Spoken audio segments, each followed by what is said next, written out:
Now, say my name.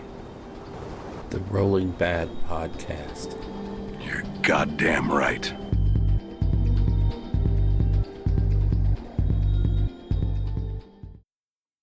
Welcome to the Rolling Bad Podcast, episode number 23, coming to you from the desolate wastelands of Albuquerque, New Mexico.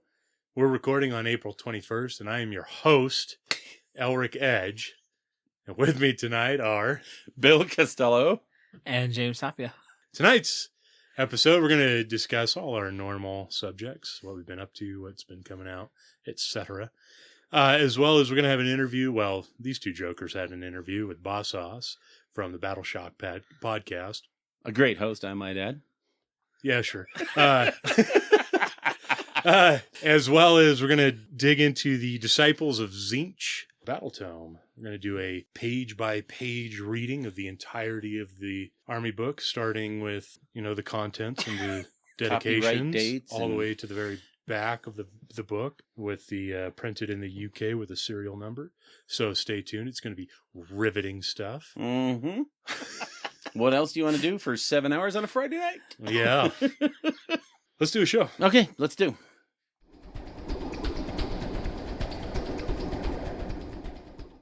The Realm of the New Dawn, where we're going to talk about the new stuff that's coming out from GW in all its glory and function. And I think the elephant in the room has got to be Shadow War Armageddon, which is the new Necromunda, although they don't like you saying that. So, but that's a amazing set.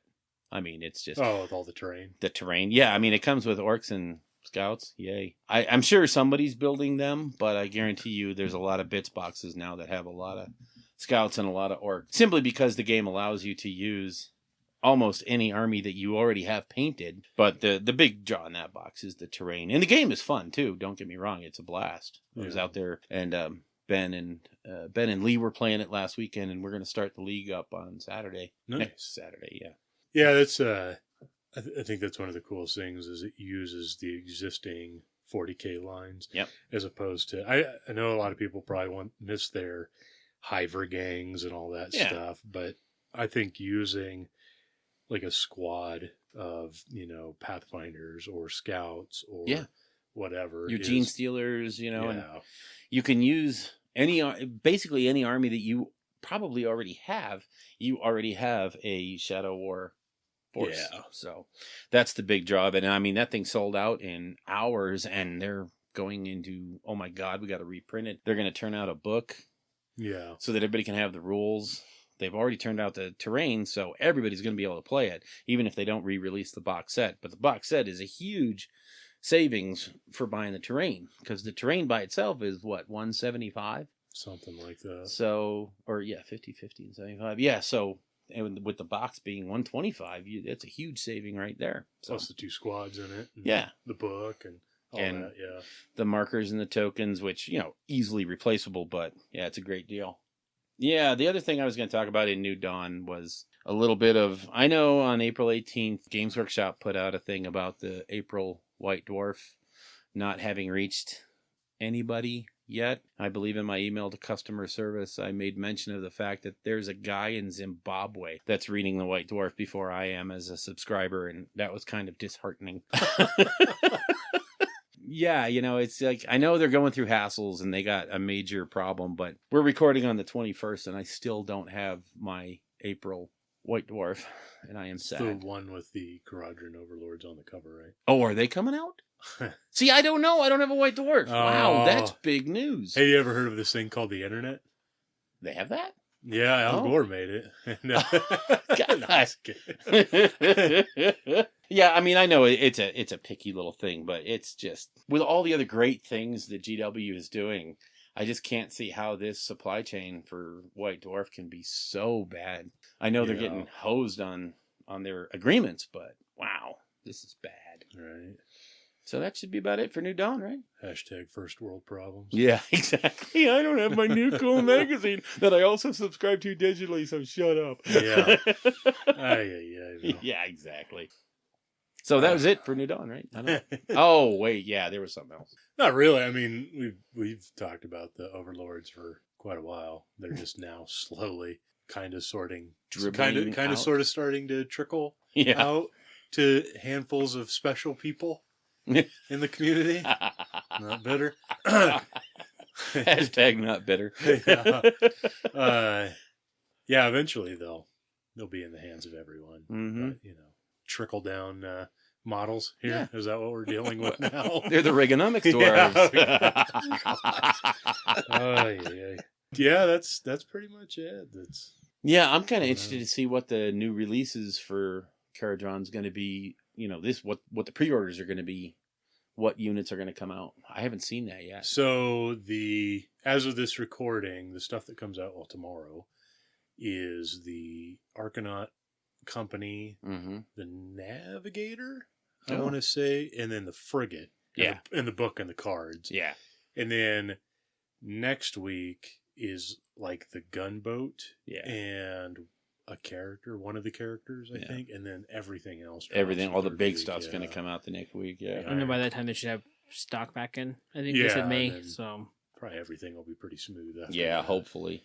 They made an announcement earlier today that there's going to be some big announcement tomorrow. Yeah, 7 a.m. Mountain Time, or I Something guess like 9 that. a.m. Eastern, because I think they said 2 o'clock British Standard Time, or summertime. I would imagine it has something to do with Age of Sigmar. General's Handbook. Since it's on the it's on the Age of Sigmar section. This weekend is also South Coast GT. Tournament, So yeah, they're I'm thinking they're going to announce the General's Handbook too. Yeah, that would be nice. Yeah, it would be. It'll screw up a lot of. It's at the point now to where it's not going to hose over any major tournaments except maybe Nova. No, Nova still has plenty of time. Yeah. So it's not really going to impact the big American tournaments or South Coast. Yeah.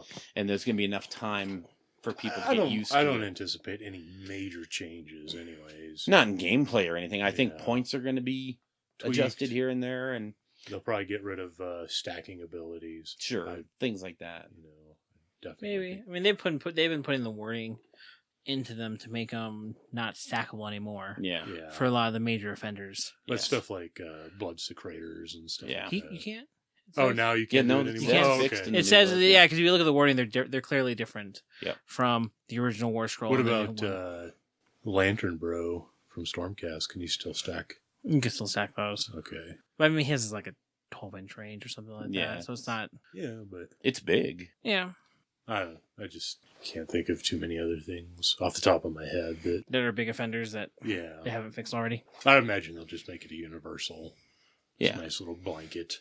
If just throw it in with the rules of one. Yeah. You can only benefit from one specific ability. If it's two totally different abilities that do the same effect, I would imagine they still stack, but the only problem is you run into things like Fire Slayers and just testing resilience on the Nurgle stuff because it's an ability. Yeah. Which means you only get one save against it? Well, no, not if they're two different named saves. So if you no. They're saying because if you can only use an ability once or you're affected by ability once, that means the first unsaved wound, you get to use it and then you don't get to use it after that. That's why I think Russ had some. You can't just make a blanket statement like that because there is no. You can't make a differentiation between an ability that's like the save, the additional save, versus the ability that's the Blood Secretor stacking or something like that. We'll see. I mean, I'm pretty sure. I mean, they got this, and they know what they're doing. Yeah, I mean, and you got to figure they've gotten a long time to play test this stuff with the right folks. So I'll bet you it's gonna. My biggest thing I'm looking forward to is not so much anything that's gonna groundbreaking change the game, but 6 more match play scenarios. We're at the point now to where we've been playing these same scenarios now for so long that people know. I've got 3 places of power. I have to do this. I don't want to do take and hold. Let's leave that one out. So now there's going to be, if they release 6 more, now every tournament you go to, if it's a 2-day where you're playing 5 or 6 games, there's actually going to be some real randomness to it. Yeah. So I'm hoping they do 6 more tournament scenarios.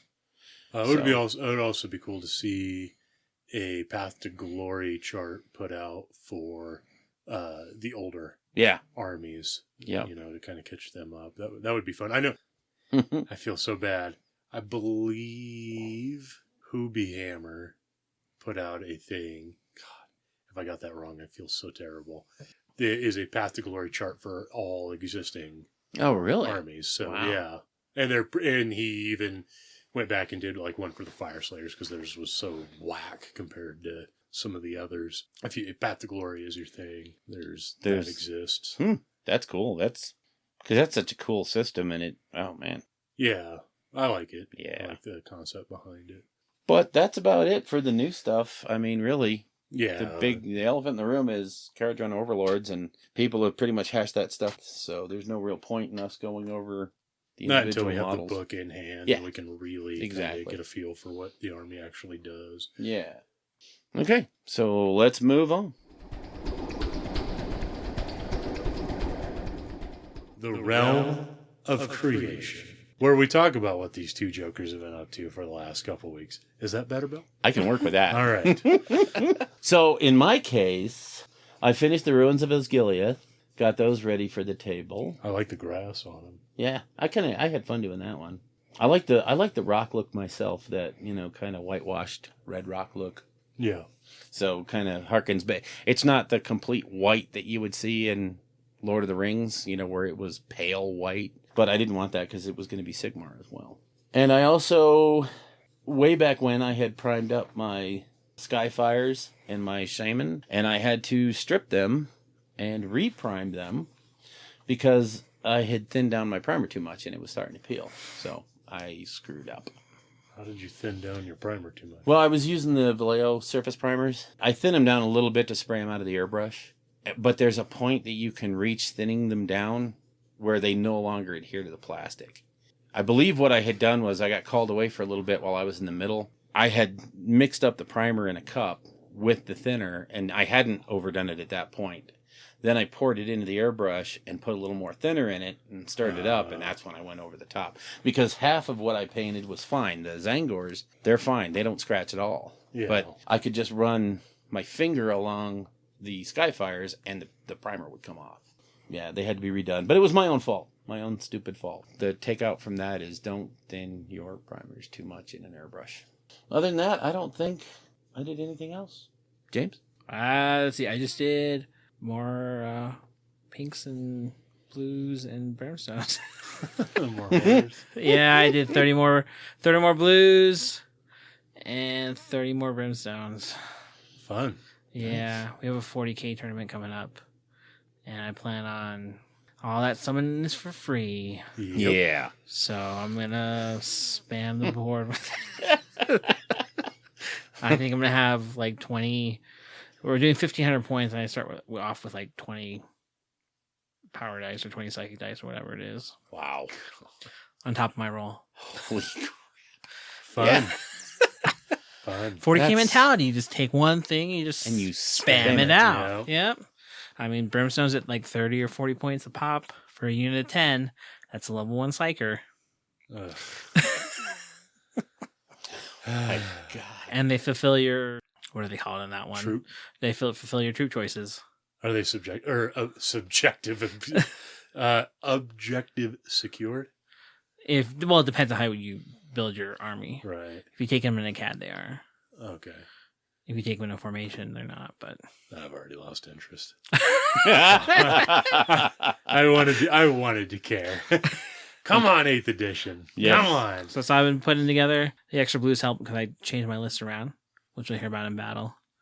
And added more blues, took out more brimstone. So that's all I've been up to. And I've been touching up some Heralds of Zinch as well. So Nice. Just lots of disciples of Zinch stuff from you guys, huh? Yeah. that's all. That's all I'm gonna be doing for For the foreseeable future. the foreseeable shoot. Yeah, I don't think I'm gonna get anything else done.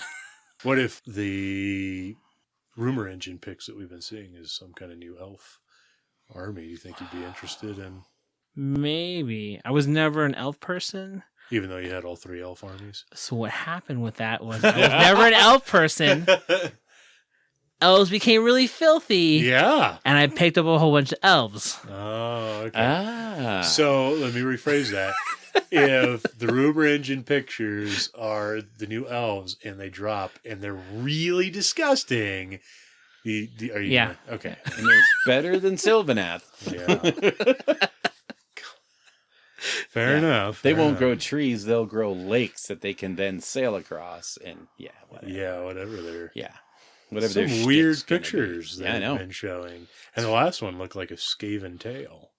Yeah. So, Well, they really got me excited a couple of days ago, when the skeletons fell off the ability to sail, the GW thing, and I was like, maybe death is coming. Maybe death is... well, I don't know, those skeletons for Shadespire look. Yeah, they're brilliant. But then Yeah. they released today the same exact skeleton models on round bases, same price.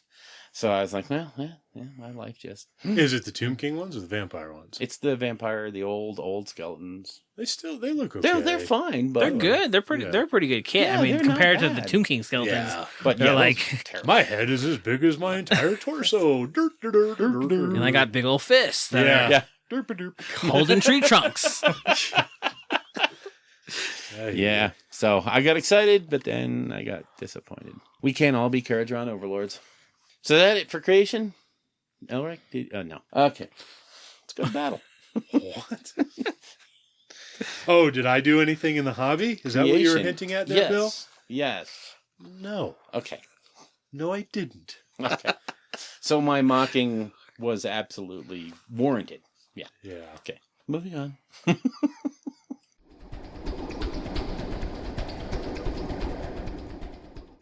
The Realm of Battle. We're going to talk briefly about the games we've been up to the last couple weeks. James?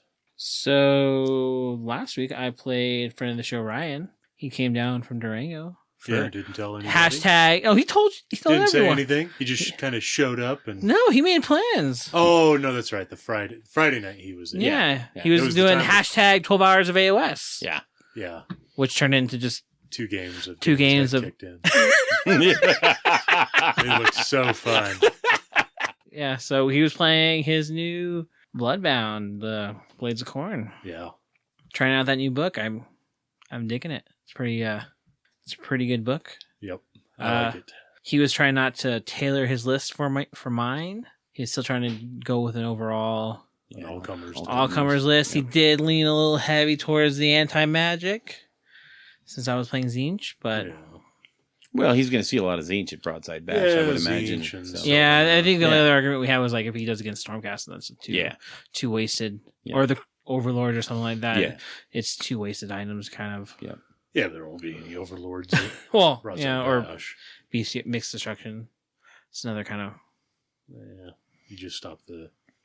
Yeah, that's true. I mean, it's not so whatever. But he was playing. I think it was all Bloodbound for what I remember, and Yeah. I was playing my new, quote unquote new list. I took out a unit of brimstones and fit in the multitudinous host. Oh, okay. So it's like 30 points. Basically turns all my horror units into skeletons. I get D6 models back per turn For 30 points. for 30 points. Sure. It's eight units of them. Yeah. Of pinks, blues, or brimstones, Okay. which I have. Sure. And every hero phase they get D6 models back, On top of if the pinks if they're rolling the 1, they're Yeah, they're Yeah. good. getting another D6 models back. So it's really freaking annoying. Yeah. So Especially they're when you better start off death with than death. yeah, you start especially when you start out with 80 of them on the board. Yeah. Nice. So did that. I'm liking the list. I think I found something good with it. We'll talk about that later in the Mhm. review, but No, okay. they were pretty close games. The first one we played, Blood and Glory. Yeah. I think we originally had set up for Didn't- Border War. Border War. But we meant to yeah. be playing Blood and Glory, so we switched it. And I think that ended on turn 3. Came down to priority roll. If I won priority, I had won the game. If he had won priority, he needed to kill a couple models and he would have won the game. So Yeah. bet heaven to win heavy, Sure. both of us. And then the second game we played was Border War. Border War. Yeah. Yeah. Border Blue War. Patrol. Yeah. So yeah, that was a little bit closer. It was I think he had me on the ropes until turn It was like the last 4, turn. it turn looked 5, like. turn. Yeah, I mean, He I had a shot at it. he kind of had a shot at. I think in the back of my head, I knew what I was doing, and I wasn't afraid. I mean, he had a big ol' Yeah. I got this. He had a chance. I think. Yeah, Yeah, I think. he I had think a we. chance I think to I went win. over with Andrew. Yeah. And where he might have had a chance if he would have done something a little bit different. But Yeah. If he was a good player, he would have had it. Ouch. I was able to pull it out in the end. Lord changes untouched in the end, just gatewayed off this. Mm-hmm. Zinch just firestormed that. Sure. Yeah. What he normally does.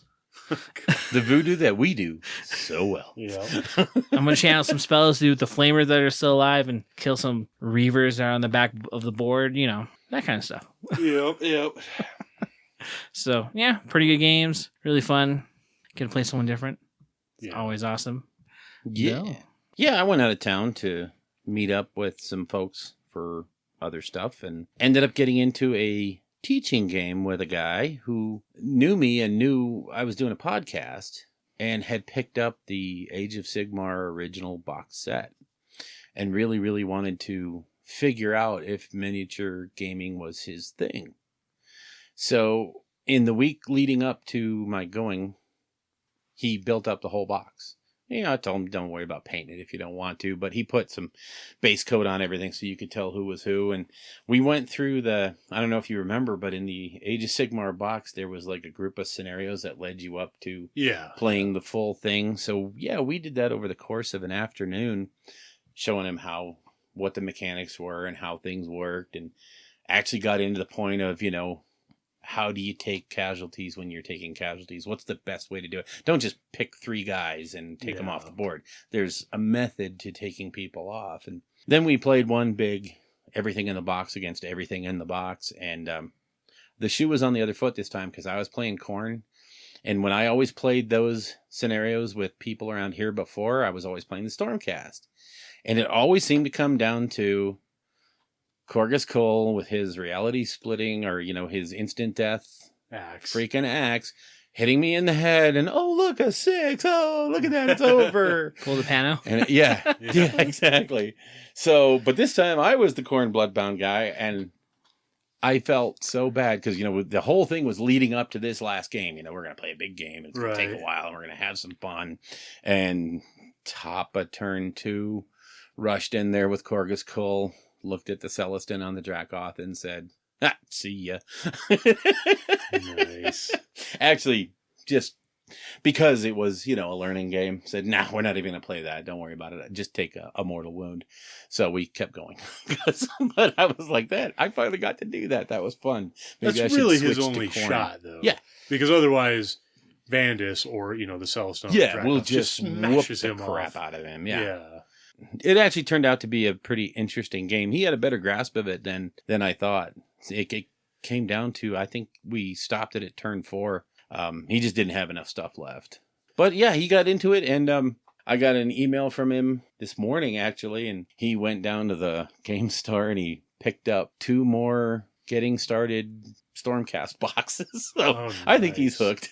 Yeah, he's pretty hooked. So now, Bill, I notice that on the rare occasion that you do have games to report, that you preface them with, I had a teaching game. Yeah. Now, is it that you're teaching people how to play, or is it something that you say beforehand so that if you lose, feel bad. well, it was the intention to lose in order to make a better experience for experience for the person. And if you win, you're like, well, yeah, it's a teaching game, and I taught it. I do have a lot more experience than you do. This is how I feel better about myself. Yeah. I like how all your games are teaching games. Well, I like to bring new people into the hobby. I hate playing you guys because you guys are just... Hey, we're playing Sunday, right? Everybody's getting over at Chad's? So, yeah. So Wait, not everyone. Well, not everyone, but Escalation League begins. I miss you guys. Oh. So, yeah, we're going to have I think like 4 of us are going to get together over there. Well, 5 of us, I'm sorry. So, yeah, we'll figure something out and have a couple of games. So, I'm going to be putting out we started up an Escalation League here locally, and I've drafted up 2 new scenarios for the lower point games, for between 750 and 1250 points, and I'm going to be publishing those here shortly because I think the one played okay, and we'll play the other one maybe Sunday. Take a look at it. I don't think it'll play too badly, but they have little tricks to them that make them a little more interesting than just your average, oh, let's play Take and Hold with, 750 points, because that's really boring. So, but yeah, I'll put those out and I'll drop it in Twitter or something, or it'll probably be out on TGA. So, any other game stuff? All right, let's move on to the meat of it. The Realm of Lore. Well, we're going to talk about the Battleshock Bash with Boss Haas and talk about the Disciples of Zinch book. Yeah, so without further ado, we're going to do the interview that we did a couple of days ago with Boss Haas, telling us all about the Battleshock Bash. Apparently, you guys worked to undermine me and bring in my replacement. Well, let's just say that if that was an interview, he did really well. Whatever. Yeah. No, you're our big toe. We can't do this without you, Uncle Hulka. What? You still don't know that reference. Uncle Hulka? You haven't watched the movie Stripes. Oh, no. I haven't Okay. watched the movie. You have to watch the movie Stripes. All right. You won't get it until then. I'm sorry. But you're our big toe. So. Okay. So as we promised at the beginning of the show, we have Boss Haas himself on here. Woo! Hello. And he's going to tell us all about the tournament he's going to run and hopefully a little bit about his podcast, Battleshock. Sure. Hey, so I am the host of the Battleshock podcast. Big fan of Rolling Bad. Hugely disappointed that Elric isn't here because I can't make fun of him. It's not as much fun, at least, as I mentioned earlier. I guess I could try to beat him. Like, oh, I really hate the Sylvaneth. Like they're just mortal wounds. Oh, these dwarves really give me an erection. You pretty much summed him up in a nutshell right there. Yeah. I'm going to just turn these pages while you guys are having an interesting conversation. I'm sure it'll be fine. Oh, man. I'm so sweaty right now. That's it. Elric's fired. You're in. Cool. Well, good, because I've always wanted to do the intros for your different segments. That could be like the realm of erections.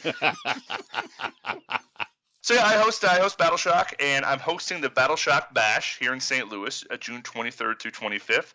It is going to be the first grand tournament we have in St. Louis for fantasy since God knows when. I don't remember when the last one was, and I've been here since 2001. So, and playing the whole time.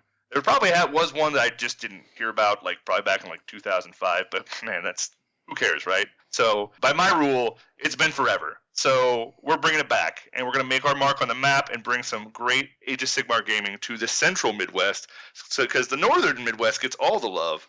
So between NashCon, which is at the start of June, and the Battleshock Bash at the end of June, we're going to bring the heat. That's the plan. Yeah, it sounds like it. We had David Griffin on last time and talking about NashCon. And I listened. Yeah, between the two of you, you got the area pretty much covered. Yeah, the nice thing about St. Louis is we're pretty close to a bunch of different big cities. We're about 4 to 5 hour drive from everywhere.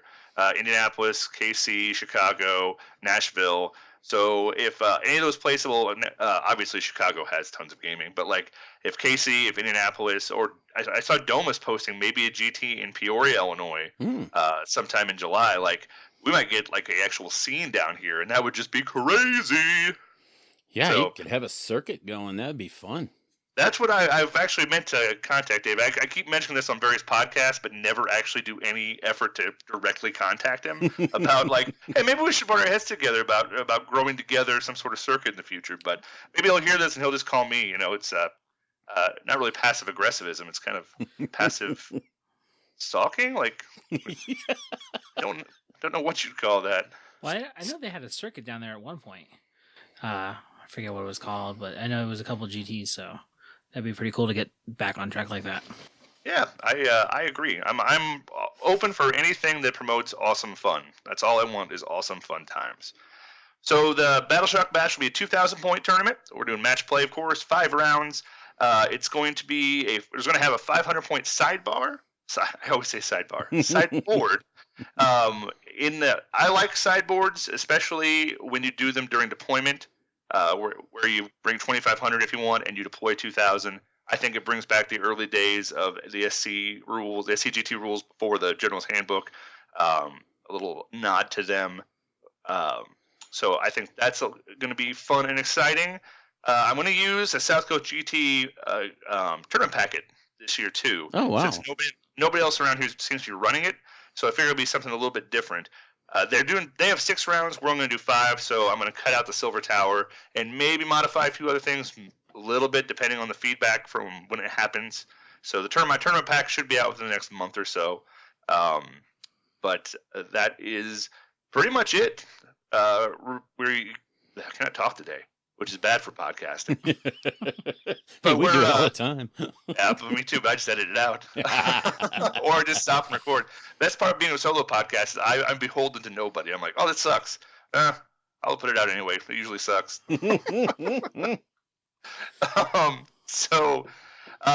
Armies need to be fully painted. I was requiring round bases, but I backed off on that. I highly recommend round bases. If you bring squares, I'm not gonna boot you. But come on, if you're gonna play a GT, switch over. It's time. It's gonna be a thing. So yeah, we're 2 years in now. It's time. yeah, I got one of the locals was like, "Well, the GW still doesn't require bases." I'm like, "Yeah, that's not going to last much longer." And no, that's the most ignored rules in Age of Sigmar is don't worry about bases. Like, worry about bases. It's the easiest mechanic possible. Like, hey, where do I measure from? I don't know. That thing everybody's standing on. It's standardized, I guess. Yeah, that would be. Who knew? Who knew? I mean, I get why GW did it. Don't get me wrong, but like when I went to the GW store or early on in Age of Sigmar, and they're talking about piling in and just stacking models on top of each other, I'm like, I spend so much time on my bases. If anybody scratches a base, I'm cutting somebody hard. Yeah, you can just see that happening. I'm going to go ahead and stack all my models on your Nagash. Oh yeah, go ahead. You're going to drop back a bloody stump. Nagash is really a transport. He's the first transport in the game. Nobody knew it back then, though. There you go. Friday, we're hosting a day-long narrative event that's going to be loosely played, so it'll be drop in, drop out. We'll have an evolving narrative. It'll be kind of a get-to-know-you, casual event. Should be a lot of fun. And then we bring the heat Saturday and Sunday. Nice. So that's the plan. Good deal. So, $50 gets you in for the whole weekend if you pre-reg before June 11th. And I highly recommend pre-regging. It's a first-year con. It's a splitting off of another local con. The Privateer Press guys decided they didn't want to do Daikon, so they started this. So really, it's a War Hordes tournament, but they also invited us, Infinity, Malifaux, Guild Ball, and I think Guild Ball and Infinity are the only other ones besides me. But we're kind of all competing for space via pre-reg, so if you're thinking of coming, please pre-reg. It'll give us more space, more budget. It'll be way better, and so next year, they'll give us even more stuff.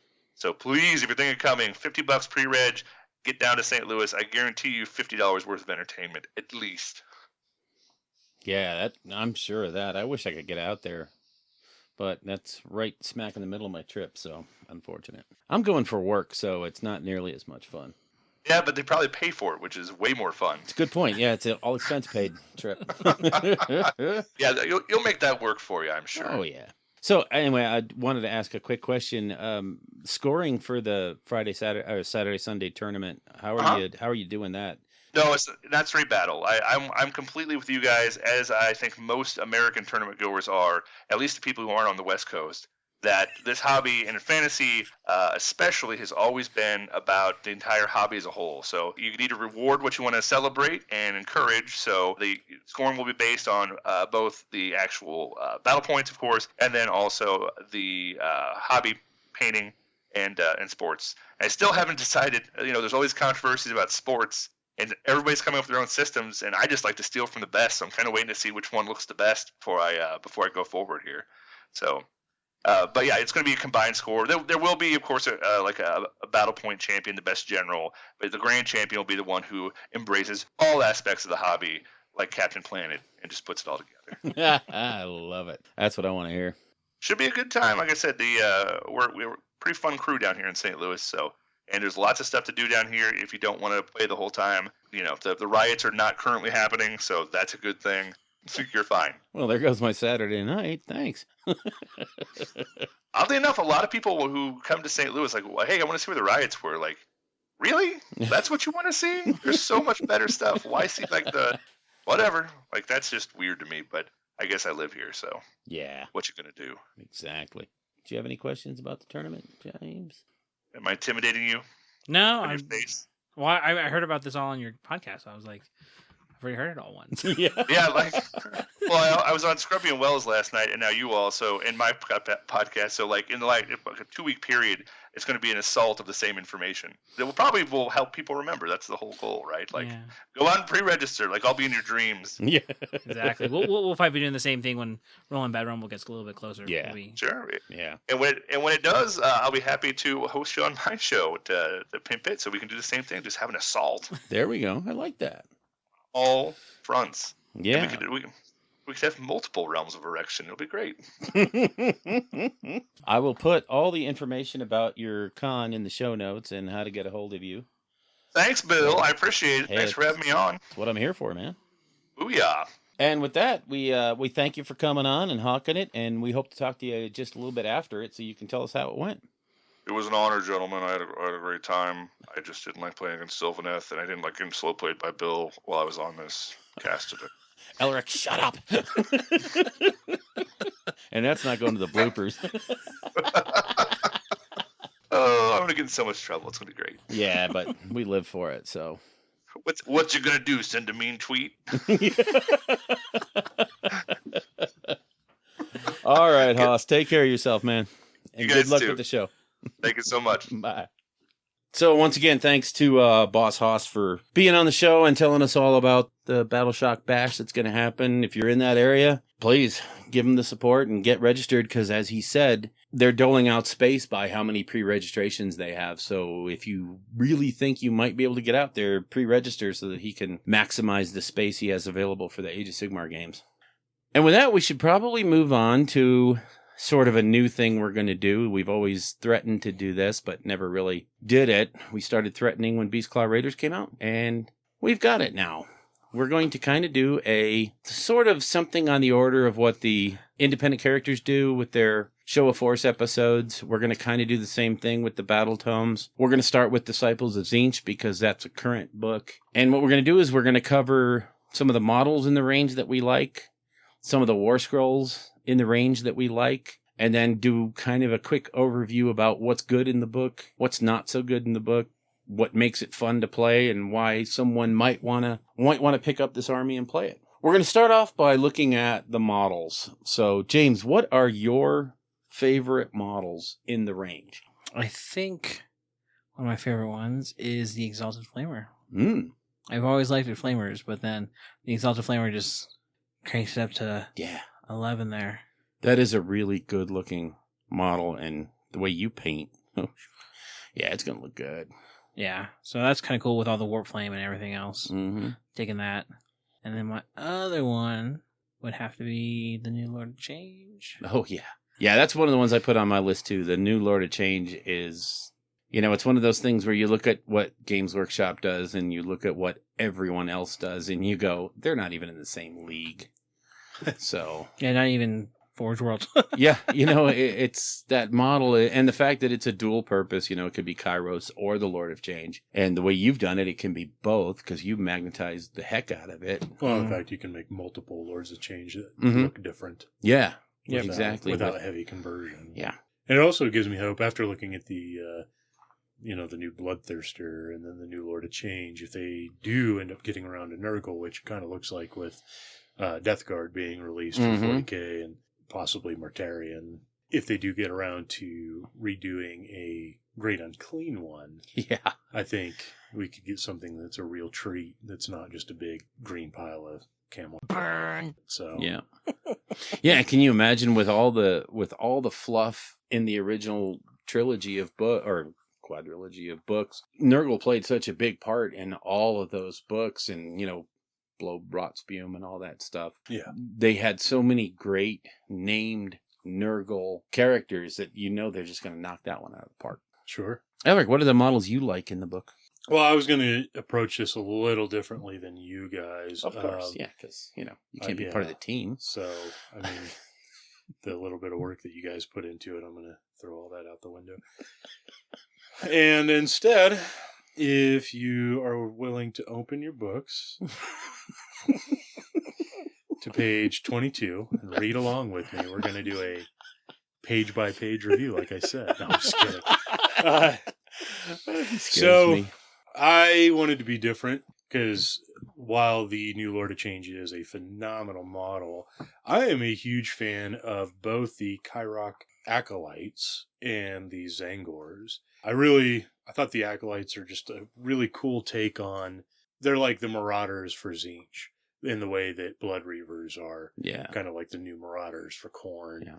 I really like how Chaos is getting faction-specific models. And flavorful. Right, as opposed to, here's Chaos Knights, here's Chaos Warriors, here's Chaos Marauders. Yeah. Just paint them differently, and if you can convert, then cool. Whereas with the whole Bloodbound line and this whole Disciples of Tzeentch release, we've gotten some really cool, unique stuff for each of for Tzeentch and Khorne. So hopefully we'll get something cool like that for Nurgle. Although there's quite a bit of stuff out there for Nurgle, but they could expand it some more. Oh, yeah. And I don't give two craps about Slaanesh.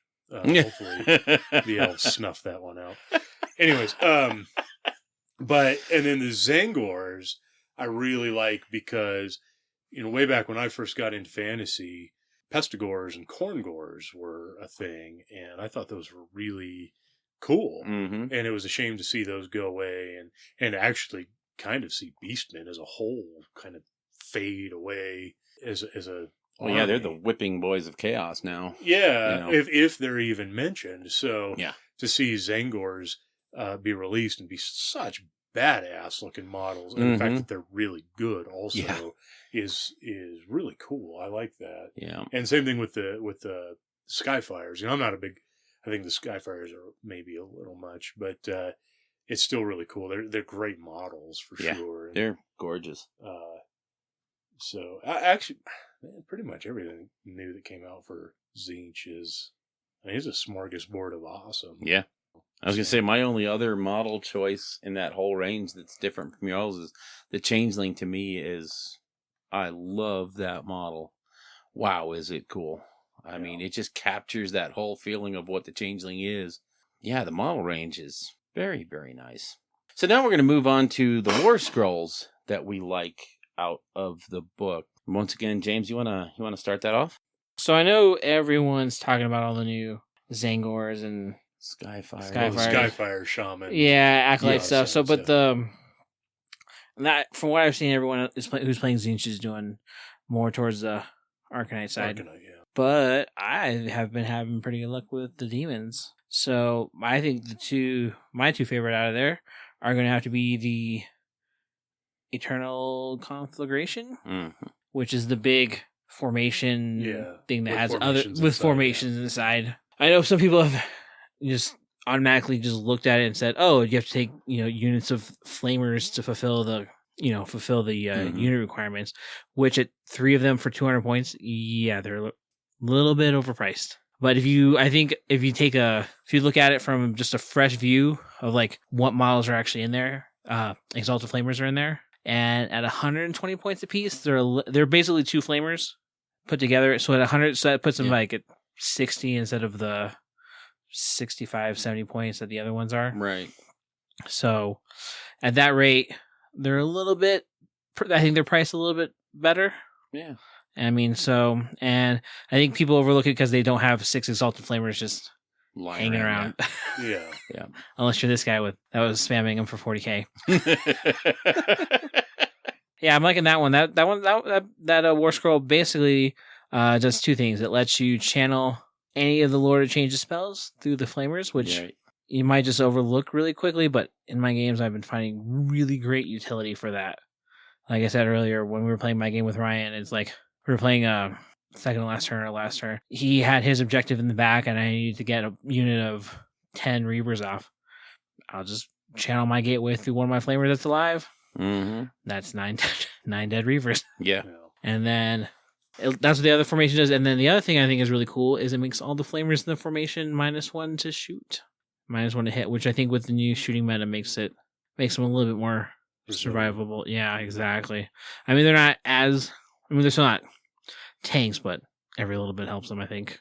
Because it's going to be really hard. The way I play it with 80 models on the board and just chaff, it's a lot to go through. And then if you don't want to get rid of them, it's just shooting, and that little resiliency helps. Yeah. So that's my favorite out of the book. And then the other one that's pretty good is going to be the Multitudinous Host. Like I think I talked about earlier, that's 8 units of pinks, blues, or brimstones in any combination. Yeah. And in every hero phase, you just heal D6 Add models. more of them. Yeah. Well, I think it's better D6 dex for the than death. blues and pinks, and then D3 for the brimstone. Yeah, but- because they're 2 on it. Yeah. So, but it's actually pretty good. And I think I wasn't sure about it, if having that many bodies. Because I was playing with in my head about what's better? Because I've been hearing all about you take pinks and then you take reserve points and you split them into blues and then you split them into brimstones. And I'd tried it a little bit. I'm not sure. I mean, I could see the utility in that Yeah. for sure. But then you're counting on your pinks dying, which I don't necessarily like. Yeah.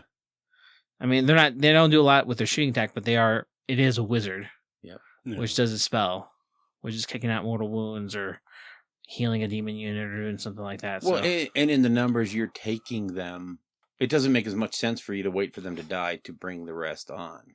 Because Exactly. it's part and parcel of what you're doing. Yeah. Whereas the blues, the pinks I'm going to have in my list are going to be that I need that 3-turn tar pit because I need them for a different reason than you do. Yeah. So- So in like I said, in my list, I have 80 models on the board Yeah. between all my horror units, and I've been finding that works pretty well. It kind of does that whole mixed destruction kind of feel Yeah. where you have a whole bunch of night goblins and then the big beasties that put out the damage, and Yeah. it's kind of the same formula. Yeah, see, that's where I'm going to be kind of using those pinks and turning into blues, turning into brimstones. I'm going to be using them to hold a flank, probably in most games. Yeah. So So it's a different methodology. yeah, I like your way of, because you're getting more utility out of them for their points all game long. Yeah, I mean, they're shooting on the blues are 4s and 4s, and the brimstones are like 5s and 5s. But it's dice. Yeah. It makes your phases a little bit longer. Sure. If you're shooting phase ridiculous, But not that, it's not. not kind of rock bad. Exactly, But it's so. approaching there sometimes. Yeah. It's like, I'm gonna roll dice for the next hour. You Yeah. you go take a break. Yeah, why don't you watch some YouTube or something? But yeah, I think those are my 2. I've been really loving the demon part of Zinch, and I'm looking forward to taking it to the next GT. Yeah. Well, now for me, as a veteran, I'm kind of more conservative. I had to do that. I'm a little bit more conservative, and I kind of really like the mortal side of it, the Arcanite side of it. So my scrolls are actually going to be, go figure, the Skyfires, because they're so wicked cool. There's just so much utility with them, and really they're effective against almost anything except, the Stormcast list. But even then, they're still putting out shots, and there's still always a chance. But my battalion that I really like is, go figure, the Witchfire Coven, which gives you the Enlightened plus the Skyfires plus the Zangors, which I think the Enlightened get kind of a bad rap because they're the distant cousin to the Skyfires, but they're actually pretty beasty, and they can do a lot. And I look at them as they're going to be the guys that can zip around the board and fill gaps and stop things that are bad from happening. So I think there's a lot of utility in that formation, and I really do think the Enlightened get overlooked because they are second class to the Skyfires. They're not as good. So They're not the obvious choice. yeah. I mean, I don't think I'm going to go for 27 of them, but I'm not going to go for 27 Skyfires either. I think I'll be happy with 18. I was about to say that. I don't want to be filthy, you know what I mean? But yeah, those are my 2, the Witchfire Coven and the Skyfires, as the scroll for them is just so good. And of course, I still go back to, I not only like the Changeling, I also think that his roles are phenomenal, and they're fun, and they're narrative, if you will. Elric, do you have favorite scrolls? Yeah, I mean, the Zangor War Scroll is solid. Oh yeah. They're a close combat unit in a generally shooting / magic army that can pretty much go toe to toe with most other combat units, especially when you can back them up with a Mystic Shield and a Shaman and stuff like that. Yeah, their movement's 6. I mean, there's a lot of good stuff. And we have a Bad Dice Daily episode that said best unit in Warhammer. Yeah. Best battle line. Battle line Yeah. in Warhammer. So. Yeah, and I think But Ben Curry makes a pretty good case for it. he's replaced them, though, with the Caradron. Oh, They're yeah, now- that's right. This week. Caradron are now This week. the Arcanaut So, Company. yeah. And With when good you reason. look at him dissect why, that they Yeah. they could very well be. I think my money's still on Liberators. I think Liberators are pound for pound. Got to be one of the best battle line units in the game. But there's definitely Zangors and the Arcanaut Company Mm-hmm. are right there with them. I also really like the Ogroid Thaumaturge. I know he gets a lot of crap because of his name. Yeah. But honestly, I mean, if you look at the guy, he's an 8 wound spellcaster who heals himself automatically, Yeah. and he's got a pretty decent spell, and he does decent in combat. I mean, that's pretty decent. It's good all around. I think he's probably overlooked a lot because you have options like Gaunt Summoner. the Gaunt Summoner, you have the Shaman, you have the Lord of Change, stuff like that. But I have seen him used on the table to some pretty good effect. I think he's a good choice. Well, he's a wizard that doesn't mind when he gets bum rushed by the battle line unit because he can handle Yeah, a unit he of can be 10 an skinks aggressive- or Blood Reavers or something like that. And he's not as big as the Lord of Change, because the Lord of Change can fight, somewhat. The Thaumaturge is like a quarter of the size, so he's a little easier to hide. Yeah. And people may not perceive him as much of a threat Mhm. as he moves up the board to get into a key place. Like, I don't know, in 3 places of power, all of a sudden he's a pretty solid character to be sitting on an objective. So Yeah, and you're going to have to devote some resources to knock him off. yeah, He can play King of the Hill pretty well. yeah. So, So I like, those would probably be my 2 choices. The Zangors. I always like when an army has a nice, solid battle line choice, and it doesn't feel like a tax. Yes. So when you have stuff like Zangors and we'll talk about Arcanaut Company and all that, Mhm. and how they fit in with the Overlords when Yeah. that book drops. But those are great instances of nice, solid. I mean, actually, Disciples of Zinch are kind of spoiled for choice there, because you also have Pink Horrors. Pink Horrors Horrors are are a good really one. good. Carrick Acolytes Yeah. don't suck. I mean, they may not quite measure up to the Zangors and the Horrors, but plus you have all the mortals. yeah. And Chaos Warriors are And still Chaos there. Warriors I are think still I a was thing. looking at Chaos Warriors. I Yeah. bought And a box substituting of for the those just because. I was going to Yeah. substitute a big unit of 30 of them instead of the Zangor. Mm-hmm. And I think they have pluses and minuses. Sure. I don't think they do as much damage, but with that, they got a 4-up save, Mm-hmm. rerolling 1 since you got so many of them. Yes. I mean, plus they're dispelling, or they're ignoring spell effects on a 4+ with their shield or something like that. Something like that, yeah. Yeah, or you can take the Great Weapons and give them Rend. Yeah, they're pretty good. I also like Chaos Knights. I know that cavalry, like older War Scroll cavalry, especially Monsters cavalry, it seems like it's a bit on the back foot, except for things like maybe Blood Knights and stuff like Yeah. that. But Chaos Knights, I think when you look at their points for because they're 3 wound cavalry Yeah. models, Mhm. but 4-up that have a rune shield which ignores spell effects on a 4-up. Yeah. Yeah. Or do they ignore mortal wounds on a 5-up? I always get the 2 mixed up. Nors more wounds on a 5 or a 6, Yeah, that's really, really Yeah. good. especially in the meta with. Yeah. With how many mortal wounds there are? Yep, I think Mhm. the Warriors. I think we're doing the same thing too. Yeah, I think they have the same shield. The same The shield. the So I would not overlook Chaos older Mortals. stuff, yeah. Yeah, I think there's some legs there, especially maybe if you can incorporate some of the newer stuff in with them. Mhm. I don't know off the top of my head. I haven't really dug through that, but yeah, Chaos Knights I think are still good. Mm-hmm.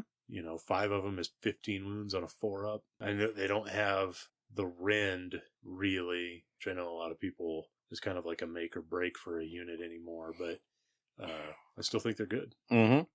So now we're going to get into what makes the Disciples of Zinch fun to play. Why would you want to pick that faction to play? And one of my first thoughts when I first read that book was there's not just one build in that book that's the jumps off the page and says, "This is what you take." Yeah, There's- 27 Skyfires and a Shaman. Well, okay. So there is one build that you would take, but no, but I mean, there's so many different ways to play from that book. I mean, here we're both playing Disciples of Tzeentch. You're doing it completely differently than I am. Completely. You're going mostly demons and what have you. I'm going mostly Arcanites. And it's going to play completely differently. It's not going to be, I'm doing the same thing with the same models. They're just painted real different. And I'd probably play Mortals. Yeah. And that's cool. We could all play the same book. And Yeah. play completely different armies. Yeah. Probably not even use any of the same models. Right. So yeah, anyway, that was my version of why this book is fun to play. Did you have thoughts, James? Because I want to curb stomp my opponent. Oh, God. Is that a good reason? Yes. it Okay, is. that's my reason then.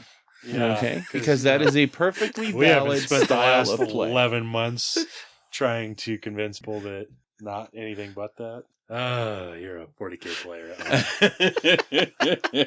No, I think my reason is playing it. I mean, I think they're a really good book, and like I think I really like that variety. Whereas I feel like with some of my other I think Stormcast now have the variety Yeah. to do it, but I feel Yeah. like Sylvaneth, They had a limited selection yeah, of models. it's like you're doing Gnawroot or you're doing the Kernel Thunder spam, Yeah. Yeah, or Gnawroot with Kernel Thunder spam, but sure. that's kind of what you. You're taking Kurnoth Hunters. Yeah, but that's you're taking not Hunters. one dimensional Yeah, exactly. in that book. Yeah. And that's kind of what you're doing with it. And yeah, they compete in every phase and they have the tools to do whatever they need to do, but it's like the one build. Sure. Well, there's a lot of books like that, though. I mean, I know there's other people playing other versions of it and having some success. I just feel like that's the one. Whereas this, like we've been pointing out, there's a lot of variety in this. You can do the Skyfire spam. You can go the way with what I've been trying to do, making the demons work. Mm-hmm. Or like Elric was saying, I think Mortals have a pretty decent sure. role to play. Because I think the book gives you some pretty solid punch with like the magic and what have you, and if with the mortal approach, you've got some serious resiliency, as we were talking about with, they have a great save. They have a save against mortal wounds, which a lot of things don't. They're pretty much everything in the mortal side is multi-wound models. It's pretty tasty. Yeah. Did you want to throw in anything for Why I it's think fun this to is play? a good book? Yeah. I don't think it's a good book. I think it's a garbage book. I think this is Well. basically purple Sylvaneth. It's no Iron Jaw. It had to come out sooner or later. No, I'm just kidding. I'm kidding. It's the new name of my army. Yeah. So short of like the stupid Skyfire spam, I like it for all the same reasons I like the Blade. I absolutely love the Blades of Corn book. I probably like the Corn book more than I do Disciples of Tzeentch, but they take an entire faction within a Grand Alliance. Really, it's multiple factions. Combine them and make it feel like one army. Yeah. But there's just so much variety and so many options within it. The only critique I would give is that I wish, and this goes also for the Blades of Corn book, is I wish they would have given a little bit more of a shout to the mortal side. Really the only thing in here for in this or in the Blades of Corn is like an artifact tree or something. Yeah. Well, they get their own command traits and artifacts. So there's like 2 trees that are like specifically for mortals, but there's no War Scroll battalions. There's no there's anything like that. I think that was kind of a missed opportunity for people who may have extensive mortal collections for those armies, especially for the Blades of Corn. Because I can get maybe for the Disciples of Tzeentch, a lot of that Arcanite stuff was new, and they're trying to shift that and move it. Whereas with the Blades of Corn, like nothing new came out with it, but it already existed. You do have the Bloodbound, and they might be. I wonder if maybe in the next couple of years, a lot of that older Warriors of Chaos will kind of phase out. Yeah, I think There's maybe like some of the compendium scroll stuff just slowly phases out as they move into stuff that looks like Caradron Overlords and whatever these new elves or whatever is going to look like. I mean, just look at the the new skeletons for Shadespire. Yeah, It's I mean, like, they're beyond. oh, man, those are Saw those and looking just models, so- went, oh my right, God. right. So Yeah. I do wonder if maybe this was their way of saying, okay, well, there's no reason why we can't just incorporate that stuff in because, it's Zinch or it's corn, but we're not really going to burn too many calories on it. Yeah, I think you mentioned it before too. They're going more for the high fantasy out there, and the stuff that you're talking about, the mortal stuff, actually is kind of a tie to the old, moldy. Yeah, we don't want to be in that space anymore. We want to be in this new crazy. This is what high fantasy should look like. Yeah, I mean, because you look at Bloodbound and you look at the Arcanites, and that's basically an Age of Sigmar facelift to mortals. Yeah, especially the Bloodbound. It's like, and I know the Bloodbound have a lot of some of that older stuff. They got the Reavers and the. Well, no, they have the Skull Reapers and the Wrathmongers, and there's some of those characters that just won't go away and stuff. But those still fit. Those are newer kits.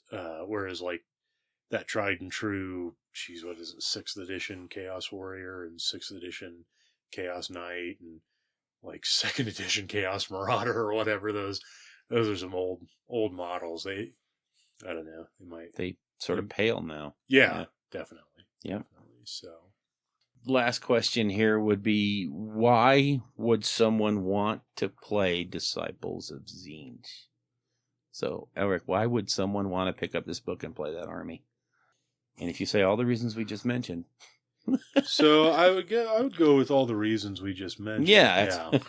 They don't want to have any friends. Yeah. Because I can afford 27 Skyfires. What do you think? No, I think if I had to give an honest reason, I think it's because the newer models look fantastic. The Arcanite stuff looks fantastic. The demons, all the demon stuff looks great. And the book has just so many options, right? It feels like there are formations and things in here that are definitely a cutting edge competitive build. But it also feels like there's some stuff that kind of caters to a more themed, kind of a laid back style approach as well. Yeah. Which I think is really cool. Like we were talking about with James playing the demons and you playing the Arcanites, and I could play mortals. It's just so many choices you could make of models, and we could have just totally different looking armies. Because I know that when new people at the store here get in, sometimes they're like, well, what is everyone else playing? And they like, oh, well, this and this. And they're like, oh, man, I really like that army, but I don't want to play the same army that someone else is playing. Well, which I think is the dumbest reason to not play Ryan, to play an army, especially when the nearest AOS player is like 6,000 miles away from you. It's a hard day for Ryan. Wow. You could... 3-4 people could pick up Disciples of Zinch on the same day and not play anything near the same army, even if they're kind of, mixing the same models in their lists. Like, it could just be wildly different. And some of the previous books to this, like, Sylvaneth or especially things like Iron Jaws, they have like really small pools to pick from. All those armies are going to look the same. And, whether you want it to or not. Yeah. But there's just so much variety. So, what do you guys? Well, I was going to say that reason someone would want to pick up this book is you have a competitive edge, or not edge, but ability to play in almost any game that you are involved with. You're going to be involved in every phase of the game, and there is enough of a learning curve that you can get you can grow with the army as you're figuring out how to use the destiny dice. How are you going to use the abilities of these other things? How is it going to work? So it's going to keep you engaged for a long time, as opposed to an army like, and I don't mean to sound down on Stormcast, but they kind of have this thing where they're big blobs of metal that do what they do. You put them on the board and they go about and they do their specific purpose. Each one of them are very good at doing that specific purpose. But there's not a lot of, you're not going to find liberators trying to outflank somebody. That's not what they do. Whereas, with this book, you're going to find different ways to play a unit. Like James is going to be using his horrors for a distinctly different thing that I'm using my horrors for. Both of them are still valid. Yeah. So you can grow with the army and you can learn different ways to play it, and it will keep you engaged for a long time.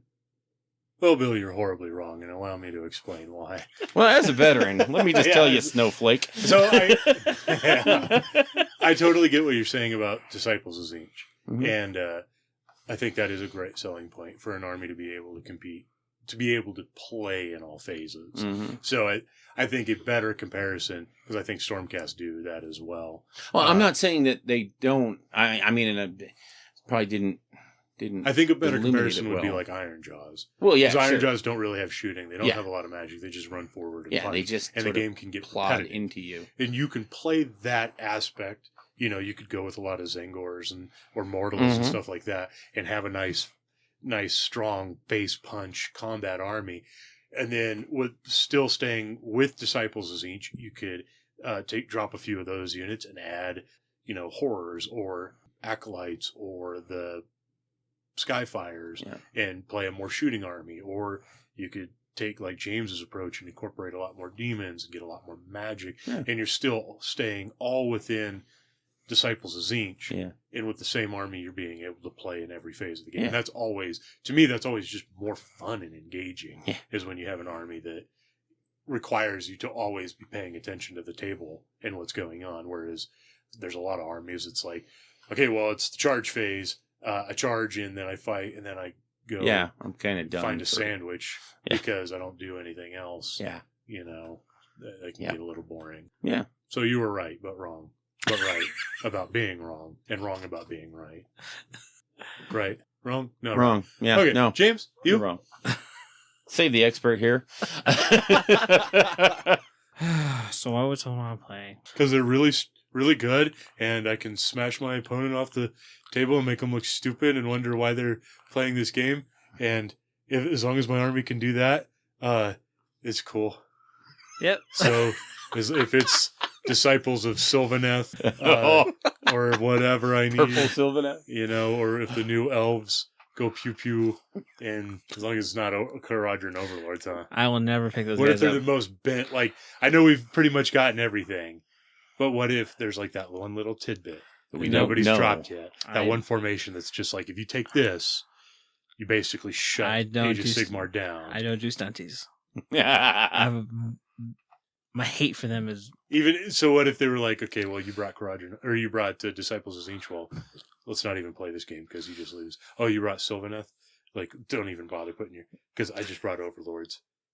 My Overlords game is so strong, son. You can't even compete with me. You wouldn't be tempted. You would be tempted. I would not be tempted. The whack in you is strong. I feel it. Don't do stunties. No? Don't do derfs. Sorry. He has standards, man. Come on. Yep. Standards. Yeah. So anyway, James, why would you play? I think a good reason would be if you are a former fantasy player. You probably have a lot of these models kicking around if you played Demons or Warriors of Chaos. I think it's a good... You can take some of your legacy models and you can still be pretty competitive, which don't think you can say with a lot of the other armies. So I think that's a good reason to pick it up. Very true. It's another great reason for Blades of Khorne, too. Yep. It took two factions, really, with Bloodbound, who were good, but starting to age. And then the Khorne Demons, which I don't think could do it on their own, but had some good bits if you were willing to add, like, Skaven and Sal and all that nonsense. And now it feels like, no, this older stuff can do it. Yeah, that book makes them very cohesive, and we'll talk more when we do that dissertation on that book. We'll get into why that one's so cool, and because everybody has tons of it. So yeah. So that's gonna about wrap up our Disciples of Tzeentch. Again, we weren't gonna go into each and every war scroll like Elric is trying to do right now, but we won't let him. So, anything else you want to talk about before we sign out? Yes. What? I want to give a shout out to Scott Antos on Facebook. Yes. He had a very interesting question. Yes, he did. Apparently, he listens to the show, and he heard that Seraphon are literally unplayable. He was wondering what we meant by that. Bill, what do we mean by that? What do we mean by Seraphon are literally unplayable in matched play, which is what you guys always forget to add. Right. So, you're just the fake news sites that, Sure. What it means is what the General's Handbook did in matched play to the Seraphon.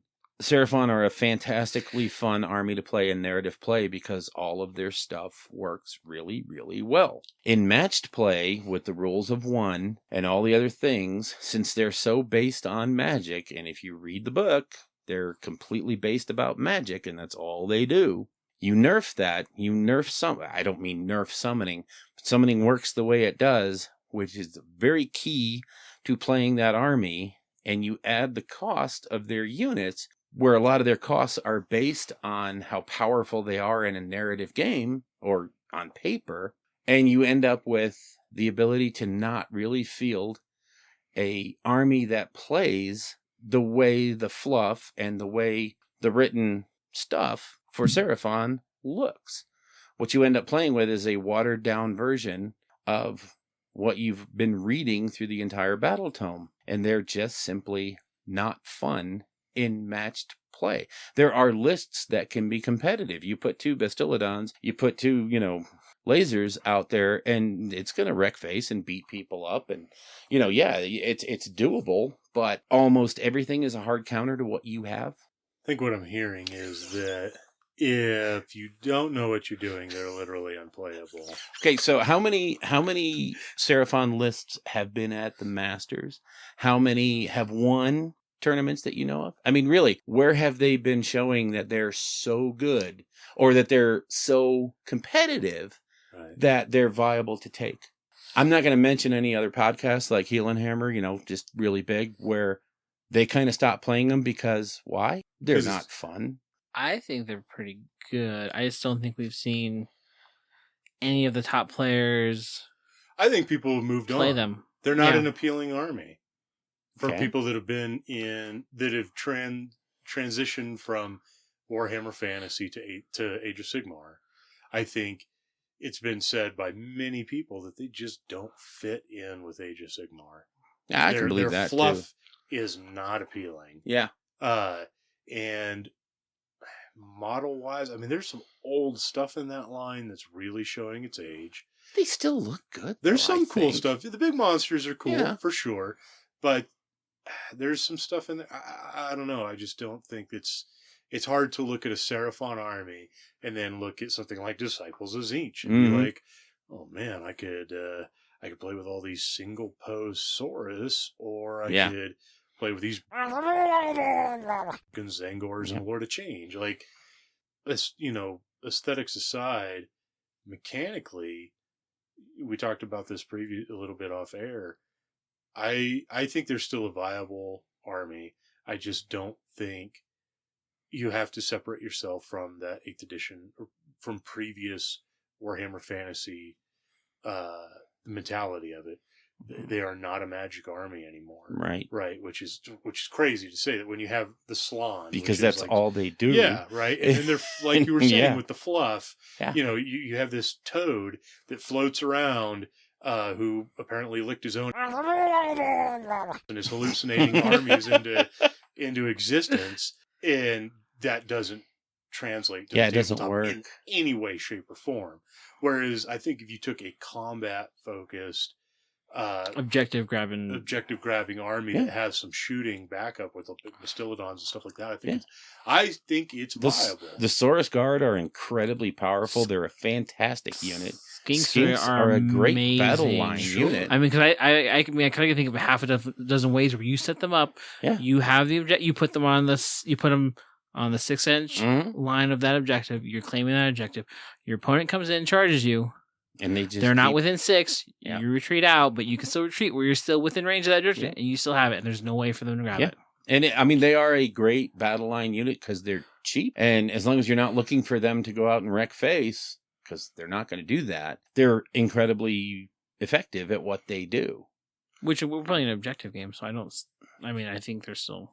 I think they could do it. They will probably suffer from the same issues that the older books do. Yeah. Like Flesh Eater Court and Fire Slayers and Iron Jaws and stuff that don't have the same tools the newer books have. And there may be a touch of power creep. I don't know if it's so much power creep is that the newer books just have more utility. They just have a different level to them than the older books. Sure. And the compendium. Compendium stuff. That, if you were going into a tournament, a 5-game tournament, and statistically, it looks like your 5 games are going to be against like a Blades of Corn player, a Stormcaster 2, a Sylvaneth, and a Disciples of Tzeentch.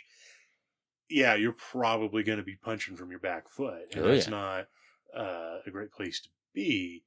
But I feel like if this is just me talking, but if I had to pick an older army, one of these older books to play with, I'd probably go with Seraphon. I think they have enough that competes in enough phases of the game that I'd have a chance. Well, when you look at Bastiladons, they were Stonehorns before Stonehorns were cool.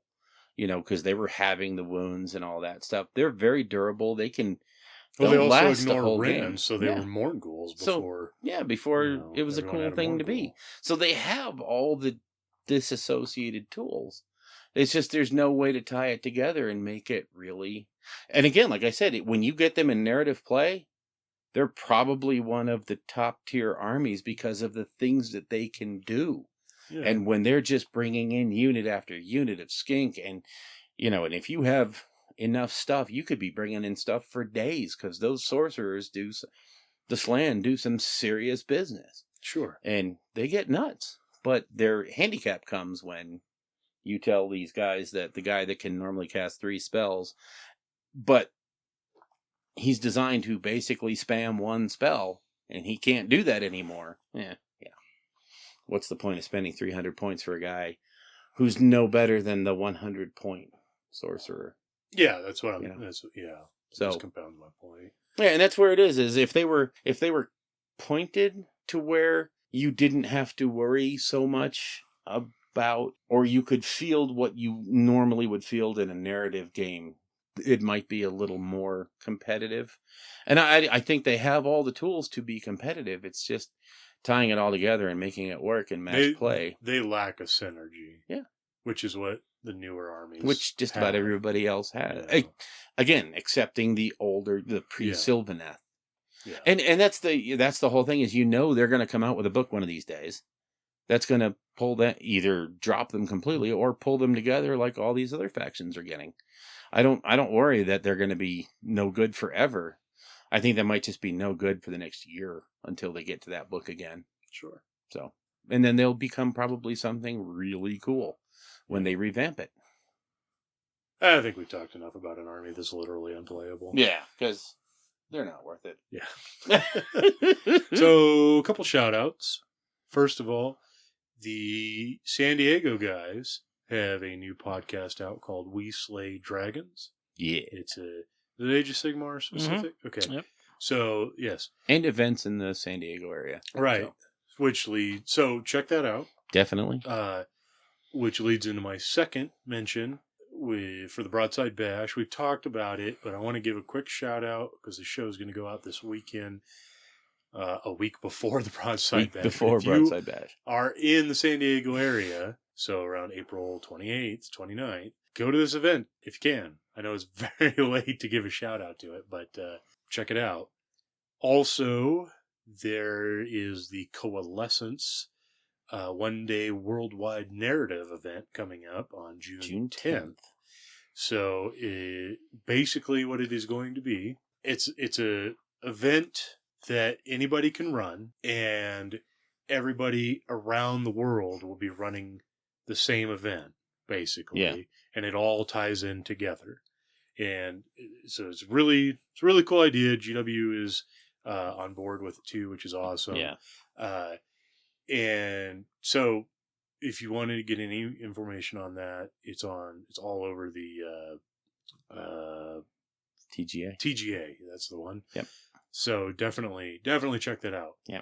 Again, anybody can run it, and all the like everything is there to walk you through it. If you this is meant for people who are established event organizers who want to try a narrative event. This is for established narrative people who just want to be a part of something awesome. This is especially for people that have never run an event before. Yeah. And don't really know where to start. We put together tons of material on how to start basically from scratch and create an event and get people interested and signed up for it, and how to run it from beginning to end. Mm-hmm. So definitely check it out if you're even remotely interested in either being a part of this great big thing or just want some general information on how to run an event. So, and if you're in the Albuquerque area, we've reserved Active Imagination for that day to run that event here. Yeah. Anything else? I think that's it. All right, let's put this to bed. If you would like to get a hold of us, you can reach us at our email address, which is rollingbadpodcast@gmail.com. You can also visit our website at rollingbad.com. We have a Twitter account for the podcast, which is at rolling_bad. We also have a Facebook page. You can just search for Rolling Bad on Facebook. We each have an individual Twitter account. You can reach me at Elric Edge. You can get me at Bill Castello, Castello. And I'm at Tersoth. You can also see our work, mostly James, at our Instagram page, Rolling Bad, all one word.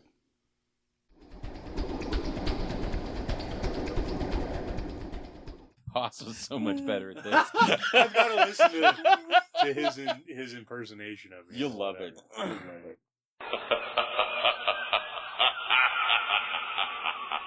On April 21st, and I'm your host. You took out I'm your host. I am Elric Edge. Or whatever. With me tonight are... Come on. Now you get to do it all again. I didn't know if you saw me. I was sitting there and I was backspace. You guys are axing me from the show. You get Boss Haas on here for 5 minutes. You already got a replacement. That was so worth it. Oh, that was for the divorce thing, by the way. I'm a Wario. I'm gonna win. Welcome to the Rolling Bad Podcast, number 23. See, you threw me off, Bill. I know, that's my job. All right.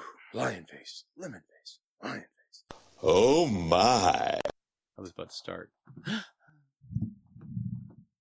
The realm of the Drummond Fingers. All right.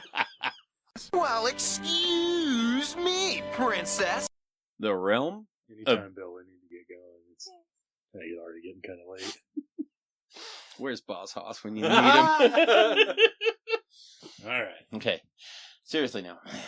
Put the bunny back in the box. The realm of what these two jokers have been up to for the last few weeks. Not Bill? quite the name of it.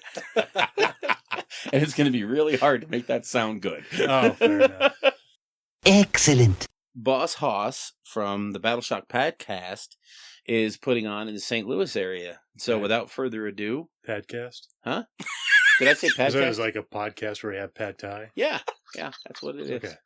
Did I say podcast? You said Should I redo that? I mean, I don't know if you went all Boston on us for a second. I did. Like So a wicked podcast, eh? Yeah, he has a pretty wicked podcast. Finish him. Boss Haas from the Battleshock podcast.